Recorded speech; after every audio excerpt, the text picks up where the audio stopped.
ከዚህ ከለውጡ ጋር ተያይዞ በርካታ ችግሮች ይስተዋላሉ።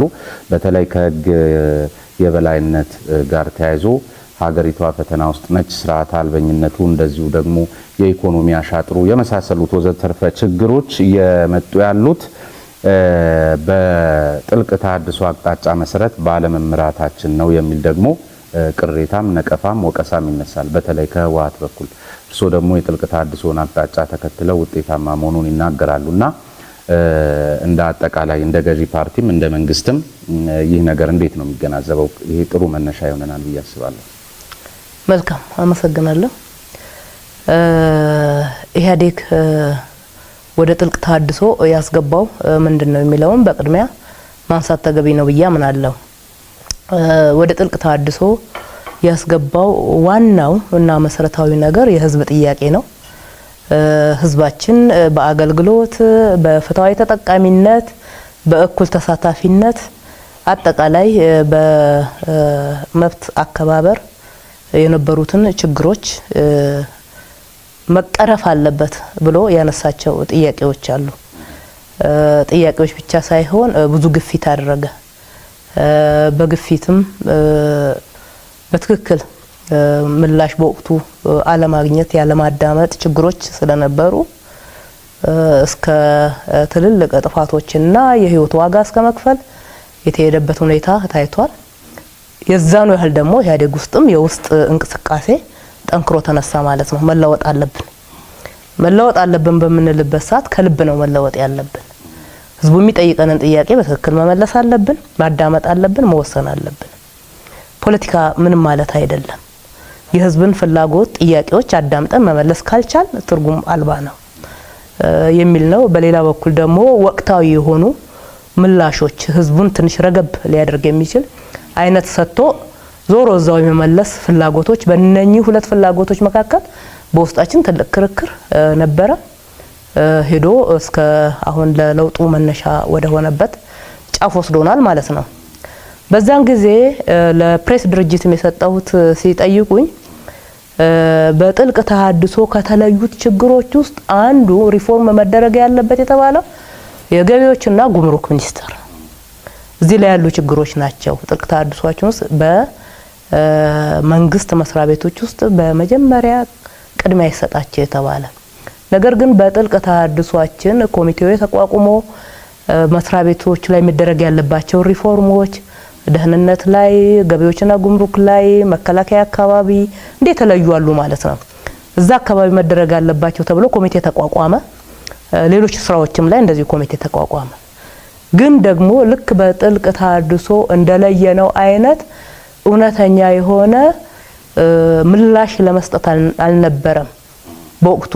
ስለዚህ ወደ ውጤት መሄድ ስላልቻለ ወደ መጨረሻው ለውጥ መጣን። የአመራር ለውጥም ተደረገ።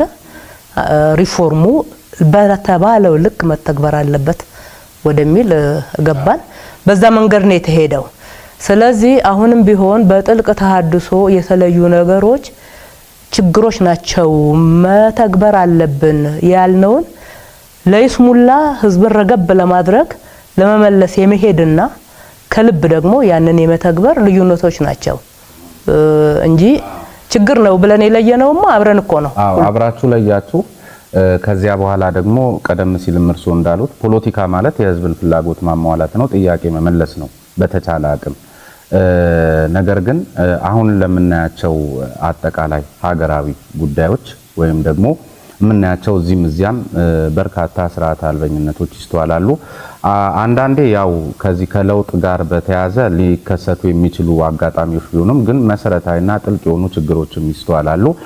የነዚህ ደግሞ ችግር ምንጭ በተባለው አግባብ ወይም እዛ ጥልቅ ተሃድሶ ላይ በተረዳችሁትና በተለይ እርሶ ደግሞ የተናገሩትን ሆኖ መገኘትን እንደ አንድ መርህ የሚከተሉ መሆኑንም የሆነ አንድ ነገር ላይ ያነበብኩ ይመስለኛልና ስለዚህ ኢህአዴጎች ያኔ በጥልቅ ተሃድሶ ላይ የተናገራችሁትን አሁን እየሆናችሁ አለመሆኑ አንዳንድ ቦታ ላይ የተናገሩትን እየሆነ ያለው አካል ፈጽሞ ተገኝቷል። አንዳንድ ቦታ ላይ ደግሞ የተናገረውን መሆን ያቃተው አካል ያን ስላልሆነ ነው የሚል ወቀሳው ልክ ነው ብለን መውሰድ እንችላለን። ምን መሰለ ዛሬም ቢሆን የምንናገረውና የምንተገብረው አንድ መሆን አለበት። ሪሊ አሁን በጥልቅ ተሃድሶ የተለዩ ችግሮች ስላልተገበሩ ነው የሚለው አካል ማለት ነው እንዲተገበር ይፈልጋል። እንዲተገበር አለመፈለግ በይፋ የሚታዩባቸው ምክንያቶችን መዘርዘር አለ ማለት ነው። ይቻላል ብዙ ምክንያቶችን መዘርዘር በማሳያ ብናብራራው ጥሩ። አዎ አንዱ በሀገራችን ውስጥ ያለውን ግጭት መውሰድ ይቻላል። ህዝቦች የሚያነሷቸውን ጥያቄዎች ማንሳት ይቻላል። ከፍትሃዊ ተጠቃሚነት ጋራና ከተቋማት ሪፎርም ጋራ መካሄድ አለባቸው ተብሎ የተነሱትን ጥያቄዎች ማንሳት ይቻላል። ወደ ተግባር ሲገባኮ አንዱ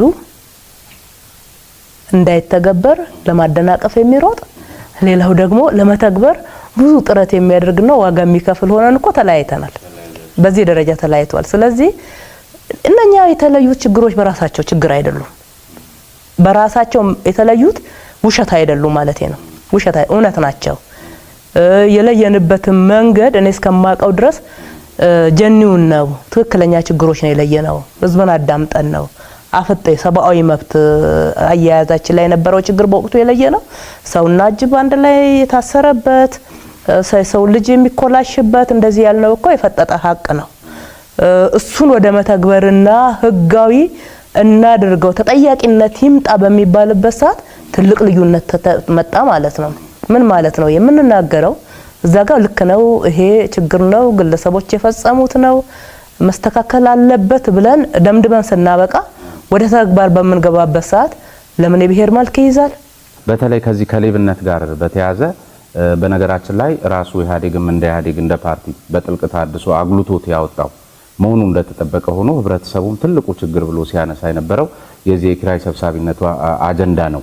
ስለዚህ አሁንም እነዚህ ኃይሎች ወደ አደናቃፊነት የመምጣታቸው ምክንያት ነው ብለው አንዳንዶች ሲናገሩ የሌብነት አድራሻውን ለነሱ ብቻ ስላደረጋችሁት ነው የሚልም አይነት ነገር ስለሚነሳ በትክክል ሁሉም ጋር ያለውን የሌብነት አጀንዳ ለማጥፋት ከሚደረግ እንቅስቃሴ ጋር ተያይዞ ቅሬታ እንዲገባቸው የተደረገበትን መንገድ ነው የሚል ነገር ስላለ እሱም ላይ ሐሳብ ስለተነሳ ቢሰጥበት ጥሩ ነው። እኔ ሌብነት ከብሔር ጋራ ይያያዛል ብዬ አላምንም። ያሉትም አጠቃላይ ማሳያዎች ይሄንን አያሳዩ። ምንድነው ማነው ስልጣን ላይ ያለውን አካል ተጠቅሞ የበለጠ የሰረቀው የሚል ማሳያዎች ውስጥ ልንገባ ካልሆነ በስተቀር ከዚህ ብሔር ስለሆነ ነው ሌባ የሆነው ከዛ ስለመጣ ነው ብሔሩን ለመጥቀም ነው የሚሉ ውሸት ናቸው። ሌባው ራሱ የሰረቀው ብሔሩን ለመሸሸጊያነት እንዳይጠየቅ የሚጠቀምበት ካልሆነ በስተቀር ሌብነትን ከብሔር ጋራ ማያያዝ የሚፈልጉ ሰዎችም ስህተት ነው።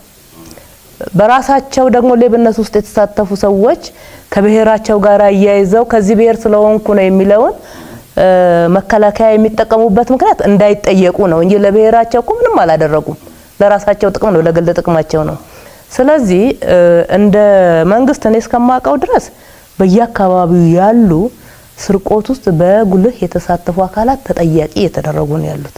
ኦሮሚያ ብቻ ካለው ከ200 ሰው በላይ በዚህ በሪፎርም ውስጥ ወደ ህግ እንዲቀርብ የተደረጉ ተለያዩ የኮራፕሽን ማሳያዎች በደንብ ተጠንተው ከመሬት ጋራ በተያያዘ ከግዢ ጋራ በተያያዘ ከተለያዩ አካላት ጋራ ተመሳጥረው በትክክል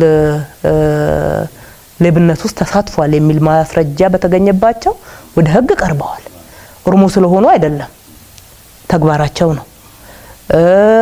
አማራም ላይ ትልቅ ባለስልጣን ጭምር ማየት እንችላለን ተጠይቀዋል።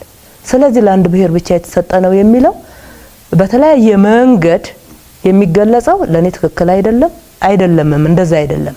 ከብሔር ጋር ያያያዝም ሌብነት ከግል ጥቅም ጋር ነው የሚያያዘው። ቀደም ሲል ባነሳውሉት ጋዜጣ ላይ በነበሩት ቆይታ በተለይ ከዚህ ከአሰራርና ከአደረጃጀት ከሰው ኃይል ስምሪት ጋር በተያያዘ ገቢዎችን ሲያስተካክሉ የሰው ኃይል ስምሪቱን ለውጥ ልታመጡ ካሰባችሁበት ውጤት ጋር መሮጥ የሚችል ብቃት ያለው የሰው ኃይል ማየት ስለነበረባችሁ በዚያ ቅኝት የሰራችሁ መሆኑን ነው እርስዎ የተናገሩት። ነገር ግን ይህንን ቃለ ምልልሱን ደግሞ ተከትሎ የተሰጡ አስተያየቶችን እና በሌላ ቃለ ምልልስ ደግሞ ሌሎች ትችቶችን ስመለከት መሮጥ የሚችለው ብቃት ያለው የሰው ኃይል ደግሞ ከአንድ አካባቢ ብቻ በሚመስል መልክ የተደረገበት ነው ሲሉም የሚያነሱ አሉ። እርሶም የሰጧቸው አስተያየቶች አሉ። ግን ምን ማለት ነው ይሄ የሚታማው ነገር በተለይ ከዚህ ከተረኝነት ጋር በተያያዘ አሁን ደግሞ አዲስ የሆነ አጀንዳ አለ ወይ? በእርግጥ የሚባለው ሰው የሚመስለውን በብሔር ይሁን በተለያዩ ምክንያቶች በሃይማኖት ይሁን በሌሎችም ይሁን የሚመስለውን ሰው ያሰባስባል ተብሎ የሚፈራበት ምክንያት ምንድነው? አንዳንዱ ከጥርጣሬ ከፍርሃት የተነሳ ትክክለኛውን መረጃ ሪፈር ሳያደርግ የሆነ ይሄን አጀንዳ የሚፈጠር አካል ከተገኘ ዝም ብሎ ይከተለዋል። ያንን መፍጠር የሚፈለገው አንዱ ለሌብነት ነው። ኔትወርክን ዘርግታ ለመስረቅ እንዲመች እንዲሸፈን እንዲታዘዝህ ለዛ ሽፋን እንዲሰጥ ወይ ደግሞ አላግባብ ለመጥቀም ነው። በገቢዎችና ጉምሩክ ውስጥ ይሄንን አድርገን ቢሆን ኖሮ በኢትዮጵያ ውስጥ ታይቶ የማይታወቅ ለዛውም አሁን በከረምንበት ወቅታዊ ሁኔታ የንግዱን ሁኔታ እናቀዋለን፣ አጠቃላይ የሰላሙን ሁኔታ የፖለቲካውን ሁኔታ መሳሳቡን ሁሉን ነገር ለኢትዮጵያ ሕዝብ ግልጽ ነው። በዚህ ወቅት ውስጥ በምንም አይነት አንድ 3 አመት ወደ ኋላ ሄደን የአመት ገቢ የነበረውን በ6 ወር ልንሰበስብ አንችልም ነበር። መዋቅሩ ሌባ ቢሆን ኖሮ መዋቅሩ በግል ለመጠቀም የሚሮጥ የበዛበት ቢሆን ኖሮ ሌሎችን ለመጥቀም የሚሰራ ሩጫው ይሄ ቢሆን ኖሮ እኔ እንዳመራር ይሄን ማዕከል አድርጌ ቢሆን ኖሮ እንደ ይሄ ገንዘብ ኬት ይመጣል ኬትም መጥቶ ይሄ ደግሞ ገቢዎች ላይ ደግሞ መዋሸት አይቻልም። በሪፖርትም እንደምታውቁት ብሔራዊ ባንክ ነው ቪዲዮ ሲስተም ነው የሚያወራው ገንዘብ ነው በጀት ላይ መምጣት መታየት ያለበት ጉዳይ ነው። አንዱ ይሄ ነው። ስለዚህ ምንም ምክንያት የለም የራስን ብሔር የምታሰባስብበት ምክንያት ፋክቱም ውሸት ነው። በጣም አይን ያወጣው ውሸት ነው። ዛሬም ቢሆን የሆነ መስሪያ ቤቱን ለቅቅ ያለው ሌላ ሰው እየመጣ ነው ሊያየው የሚችለው የፈጠጠ ሀቅ ነው። ግን እርሶም ትንሽ አንዳንድ ግራ አጋቢ ነገሮችም የተናገሯቸው ነገሮች እስቲ አሁን እኔ ካነበብኩት ዝም ብሎ ግልጽ እንዲሆንልኝ የምፈልገው አለ። ከቢቢሲ ጋር ባደረጉት ቃለ ምልልስ ከዚህ ከምደባ ጋር ተያይዞ የብሔር ስብጥሩ እንደውም በተለይ ከዚህ ከባህል ከቋንቋ ጋር ተያይዞ ሰው የሚመስለው አብዛኞቹ የጉምሩክ ቅርንጫፎች ኦሮሚያ ክልል ላይ ስለሆኑ አዳማን፣ ሞጆን እንደዚህ አይነት ቅርንጫፍ ብራንቾችን ጠቅሰው በተመሳሳይም ኦሮሚያ ስለበዛ ብራንቹ እንጂ በተመሳሳይ ተደርጓል። ትግራይም ኮምቦልቻንም ጠቅሰው እንደዚሁ ባህሉን ቋንቋውን የሚያቅ በእንደነዚህ አካባቢዎች ላይ ቢያንስ በአመራር ደረጃ የብሔሩን ቋንቋ የሚያቅ እና ባህሉን የሚያቅ የሚል የተናገሩትን ተመልክቻለሁና የጉምሩክ ስራ ደግሞ የኢንተርናሽናል ኢሹ ነውና ቢያንስ የሀገሪቷን የስራ ቋንቋና የጉምሩክ ሰነዶችን በተመለከተ ደግሞ እንግሊዘኛን እንደው ከበዛም ሊጠይቅ ካልሆነ በስተቀር ሹፌሩም የሆነ ፌደራላዊ ነው የሚወጣ የሚገባ ነው። አስመጪዎቹም እንደዚህና ጉምሩክ ላይ ቋንቋውንና ባህሉን የማወቅ ግዴታ ከየት መጣ? ይሄንን ማለቱ በራሱ ነው እንደዚህ አይነት እንዲፈጠር የሚያደርገው ብዬ ነው።